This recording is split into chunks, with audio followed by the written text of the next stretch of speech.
911, what is your emergency? There have been 2 gunshots. Okay, where's the shots coming from? The daughter came over here and said that somebody shot her parents. At 6:20 a.m. on Tuesday, September 2nd, 2003, a sleepy community in Bellevue, Idaho awoke to the sounds of gunshots ringing out. Shortly afterwards, the sounds of sirens filled the valley as officers from the Blaine County Sheriff's Office rushed to the home of Diane and Alan Johnson. Inside, they discovered a bloody scene. Diane lay in the bed with a single gunshot wound to the head, and Alan lay dead on the floor beside her with a single gunshot wound to the chest. Their 16-year-old daughter, Sarah, was unharmed but hysterical. As investigators worked to piece together the clues left behind, they uncovered startling secrets that led to a shocking revelation. But who had Diane and Alan made an enemy of? And what led up to their tragic demise?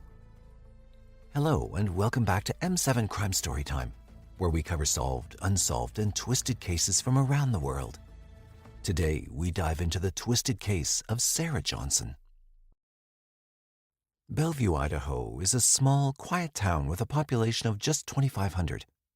Located in Blaine County, it's known for its rich soil, potatoes, trout farming, and precious stones as much as its unspoiled, rugged landscapes. Founded in 1882, the town is located on a mile-wide plateau and was a western mountain town. Its residents thrived in the mining industry, having mined $60 million worth of silver, gold, and lead from the ground. Bellevue offers its residents the comfort of suburban living mixed with the rural peace and quiet.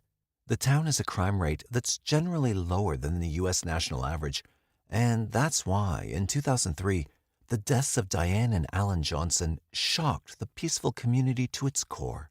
On September 2nd, 2003, the Blaine County Sheriff's Office received a distressing 911 call from Kim Richards.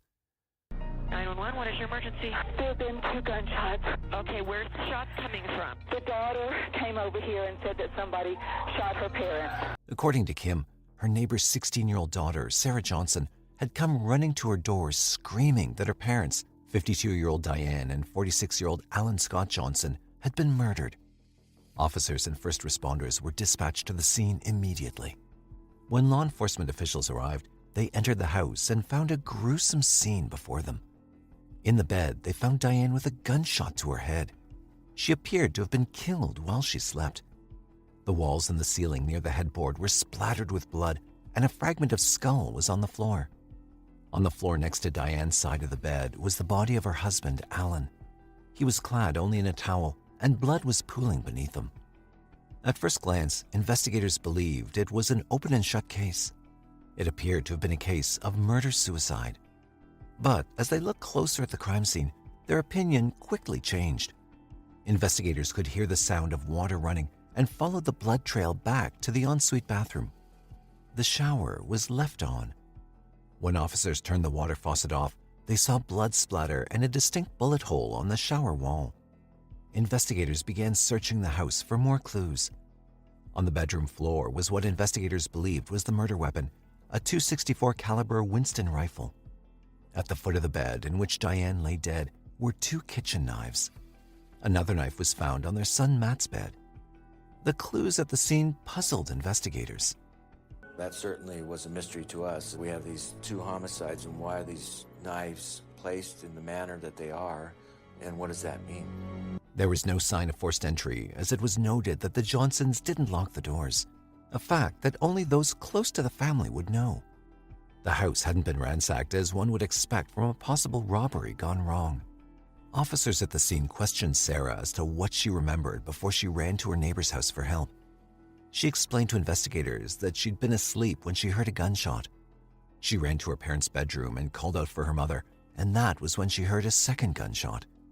Without hesitation, Sarah ran to her neighbor's house for help. She didn't see the intruder. The statement was corroborated by the neighbor who called 911, Kim Richards. On the property was a guest house which had been rented out to a close friend of Alan's, 45-year-old Mel Spiegel. Investigators entered the house and found a rather incriminating piece of evidence on the bed, the scope belonging to the same rifle found at the crime scene. However, Mel was nowhere to be found. his convenient disappearance had made him a possible person of interest for investigators. The entire property was sealed off on the orders of lead investigator, Sergeant Walt Femling. He also told officers to stop the waste disposal truck from removing any trash cans from the property. I yelled at one of my deputies to run over there and stop him from doing what he was doing. That garbage truck was one house away and almost took this evidence. The theory was that Mel may have had an altercation with Alan and Diane and killed them in the heat of the moment. As they worked through this theory, forensics teams searched through the trash cans and discovered even more evidence. Inside, they found a pink bathrobe that had been bundled up. Once crime scene technicians opened the bathrobe, they found a latex glove, a single brown leather glove that matched the one found in the Johnsons' bedroom, and ammunition for a .25 caliber gun. All the evidence was tagged and sent off for DNA testing while investigators developed their own scenario. It was now becoming clear to investigators that whomever killed the couple knew about the unlocked doors and the day the trash was removed. It was possible the killer threw the evidence in the trash before fleeing the scene. It was time to call in Mel Spiegel. Hours after the double homicide, sheriff's deputies received news that Mel Spiegel had been found in Boise, Idaho. Mel agreed to speak with investigators and met them at the police station in Boise. Investigators asked Mel about his whereabouts that morning. Mel said he spent the weekend with his family and was planning to return to Bellevue in a week. Investigators contacted Mel's family members, who confirmed his alibi. Mel was asked about his relationship with Alan and Diane. He told officers that he'd been renting the guest house from the couple for years, and he shared a very good and close relationship with them. When asked about the rifle used in the murders, Mel admitted that it did belong to him. However, he said it had been locked away in his closet before he left for Boise over the weekend. Investigators then asked Mel about anyone he believed that may have made enemies with the couple. Mel revealed that Alan and Diane were starting to grow worried about their daughter, Sarah. She'd started dating a 19-year-old boy named Bruno Santos. From what Mel had heard, Bruno was living in the country illegally and selling drugs to make a living. I directly asked Mel Spiegel who he thought we should be looking at, and he's the one that told me about Bruno Santos. It was a bit of a stretch for investigators, but Mel urged them to speak to other family members. Investigators did just that and started to put together a picture of the Johnson family. Alan and Diane met in the early 1980s. Diane had been in a relationship before meeting Alan and had a toddler son named Matt. The pair married in 1983, and Alan adopted Matt as his own son. They moved into a beautiful home in the quiet city of Bellevue, Idaho, and in 1987 welcomed their daughter Sarah Marie Johnson into the world on January 25, 1987. Alan was the co-owner of a landscaping firm in Bellevue, and Diane worked as a tax collector. Together, they'd made a beautiful home for their two children and were, by all accounts, a loving family. Alan was an avid hunter. He's just a wonderful guy. Diane, her passion was cooking. She was always doing something wonderful in the kitchen. The couple were also well known in their community, as Alan was an avid trap shooter, a common pastime for many in the community. In 2003, their family life had seemed harmonious to outsiders. Matt, who was 22 years old at the time, was away studying at the University of Idaho in Moscow, Idaho. Sarah had also been doing well at school and was part of her school's volleyball team. She was also the apple of Alan's eye. But investigators were about to uncover the family tensions that had started arising in the previous few months. Having cleared Mel as a possible suspect, investigators now took his advice and returned to Bellevue to speak with family members. As expected, everyone knew the Johnsons to be a happy and loving family. Investigators interviewed their son, Matt, who had returned from university, as well as Diane's sister and brother-in-law, Linda and Jim Vavold. All three said that the family life appeared to be happy and normal. That was until Sarah met Bruno Santos. Matt, Linda, and Jim all agreed that Sarah dating Bruno had become a major point of contention in the family. Over the few months leading up to the murder, tensions had gotten worse within the household.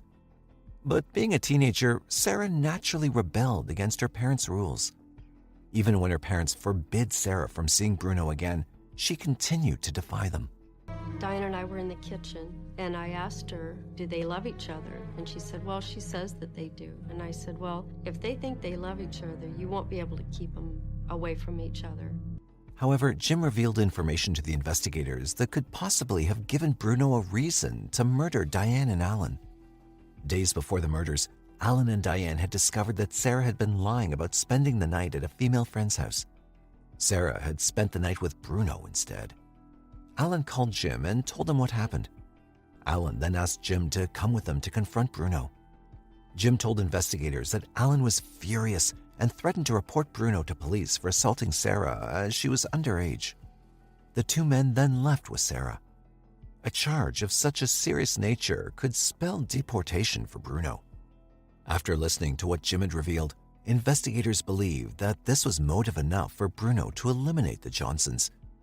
It was time to speak to Bruno Santos. County police were familiar with Bruno Santos. He was a high school dropout and had been involved in a few minor drug-related crimes. When he was taken in for questioning, he became confrontational with investigators. During his interview, he was arrogant and hard to deal with, according to investigators. He then told investigators that he proposed to Sarah and that she had accepted. I could describe him as a very cocky, arrogant young man, somewhat confrontational at times, pretty hard to deal with. He told me that he had proposed to Sarah, or asked her to marry him, which she said yes. Investigators believe that he'd said this to prove that he loved Sarah and wouldn't have done anything to jeopardize their relationship. When investigators asked him about his whereabouts on the morning of the murders, Bruno said that he was asleep on the couch at his home. He told officers to contact his mother, who confirmed that she'd been at home with him. For investigators, this was still not a strong alibi. When investigators asked Bruno about Alan and Diane, his attitude towards the Johnsons was obvious. He wasn't a fan of the couple. Our first thought was Bruno. We figured he was angry with Diane and Alan. He decided to get rid of them so that he and Sarah could be together. Back at the Johnsons' house, forensic teams were collecting evidence from the entire home. They'd used a UV light to comb through every part of the house for possible blood evidence that could indicate an escape route taken by the killer. While searching Sarah's room, they found blood splatter and bone fragments on a wall in Sarah's room. This discovery only added to the mystery of the shooting. The blood and bone were sent to the lab for testing. This discovery had investigators questioning if Sarah was being honest about what she really saw that morning. A search of the room led investigators to even more evidence. A single brown leather glove, the same one that was found bundled up in the trash. A key to the guest house and unspent .264 caliber shells were also found in Sarah's room. On one of the unspent shells was tissue matter, possibly transferred from the glove when the killer tried to hide evidence. This too was sent to forensics for testing. Investigators now believe that Bruno may have killed Sarah's parents and went to her to help him get rid of the evidence. Investigators served Bruno and his mother with a search warrant to collect evidence from their house. All the clothes he wore on that day, including his shoes, were taken in for testing. His fingerprints were also taken to test against any found at the crime scene. Bruno was taken to the hospital where a DNA sample was taken for testing. Hair clippings and hand scrapings were also collected for evidence. Bruno was announced as the prime suspect in the murders of Alan and Diane Johnson. However, investigators were about to receive information that was going to take the investigation in a completely unexpected direction. Having thoroughly tested the clothes and shoes taken from Bruno, forensic experts couldn't find any trace of blood belonging to either Diane or Alan. At the actual crime scene, there were no traces of DNA, hairs, or fingerprints found anywhere near the bodies of Alan or Diane, nor was there any physical evidence that placed Bruno in the couple's room. The test done on the gloves and bathrobe also came back with a negative result. We never found his DNA, fingerprints, or anything in the crime scene, and any of Alan or Diane's blood or DNA on any of his clothing. Investigators were stumped. They were sure that Bruno had the most reason to kill both Alan and Diane. However, the complete lack of physical evidence that should have placed Bruno at the scene suggested he was telling them the truth. Bruno was eventually eliminated as a suspect in the case. As they looked at the case closely, their minds started to shift to someone else. Investigators began questioning Sarah's family and friends more intensely about her home and personal life. They'd come to discover that Sarah had been prescribed antidepressants and that her relationship with her parents was rocky at best. Family members said that they brushed off her behavior as being normal for a teenager. Sarah, they believed, was at the age when most children start to become rebellious and push against their parents' authority. But Linda, Sarah's aunt, started to grow suspicious with her niece's behavior. She told investigators that Sarah was not going through the normal grieving process. Linda said that Sarah showed more interest in returning to school and her friends than taking time to deal with the loss of both of her parents.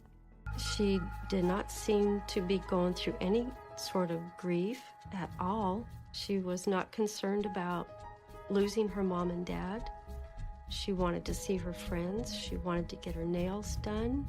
I mean, it was just really bizarre. Investigators then turned to some of Sarah's friends and asked them about her behavior since the death of her parents. They all agreed that Sarah was acting indifferent to the murders. They also told investigators that she seemed more interested in getting her nails painted. The one thing that stood out for them, though, was Sarah being more concerned for Bruno since his arrest. It was odd to them that Sarah was concerned rather than angry with her parents' alleged killer. Investigators didn't want to believe where their thoughts were taking them, as it was too horrible to imagine. But they had no choice except to look into Sarah as a possible suspect. A 16-year-old girl could do this type of crime. And that was probably the hardest thing in my mind, is just trying to get through this idea that a young girl could do something so heinous. The Johnsons' home was still an active crime scene, and now investigators were treating Sarah's room as a second area of interest. Investigators at the scene were now questioning how the blood splatter had reached that far. A gun expert was called to the house to take a closer look at the spatter pattern. After analyzing the direction from Alan and Diane's room to Sarah's, the gun expert concluded that both bedroom doors were open at the time of the shooting. Sarah Johnson's door was open also to allow the bone to go inside her bedroom, because the back edge where the hinges are also had blood deposits on it. So both of those doors were open, and there's a hall in between. Investigators had also called plumbers to the scene after clogging was reported in one of the bathroom toilets. The source of the clog appeared to be a shower cap. Investigators decided to interview Linda, Matt, and Mel Spiegel regarding some of the evidence they discovered. Matt and Linda both identified the pink bathrobe as belonging to Sarah. Mel confirmed that Sarah had a key to the guest house and often helped him clean up the place. He also told investigators that Sarah was aware of the gun that was kept in the closet. Investigators now needed to be able to link Sarah to all the evidence. But that was going to prove difficult, as eyewitnesses on the morning of the murders said that Sarah didn't have any traces of blood on her when she ran to a neighbor's house begging for help. This was also confirmed by forensics experts who used luminol to test for any blood splatter on Sarah's clothes and found nothing at all. Investigators issued a warrant to confiscate and test the clothes Sarah had been wearing in the morning. Meanwhile, investigators wanted to speak to Sarah again and see if her story had changed since they last spoke to her. Investigators once again called Sarah in for an interview. She'd been staying with her aunt and uncle. Small inconsistencies were noted in Sarah's story. Overall, investigators found that her story had changed at least 5 different times. In some explanations, she said she was asleep and woke up to the sound of a gunshot. In another, she said she'd been awake when she heard the first gunshot. Another time, she told investigators that she was still in her room when she heard the second gunshot, but once again changed her story and said she was outside her parents' bedroom when the second shot was fired. Sarah also had a hard time to remember if her parents' room door was open or closed at the time of the shooting. Investigators remained calm when questioning Sarah to avoid her picking up on their suspicions. They'd already been made aware that both bedroom doors were open, and that was the only explanation for the blood splatter on Sarah's bedroom wall. Sarah was asked to submit a DNA sample, hair samples, and hand scrapings as part of the investigation to clear her name. These were all sent for testing to the lab. The pajama top and bottom that Sarah was using on the morning of the murders were sent to the lab to be tested by forensic specialist Rod Englert. Under a high-powered microscope, Englert found no traces of blood on the front of the robe. However, on the back of the garment, he found patterns of high-velocity blood splatter.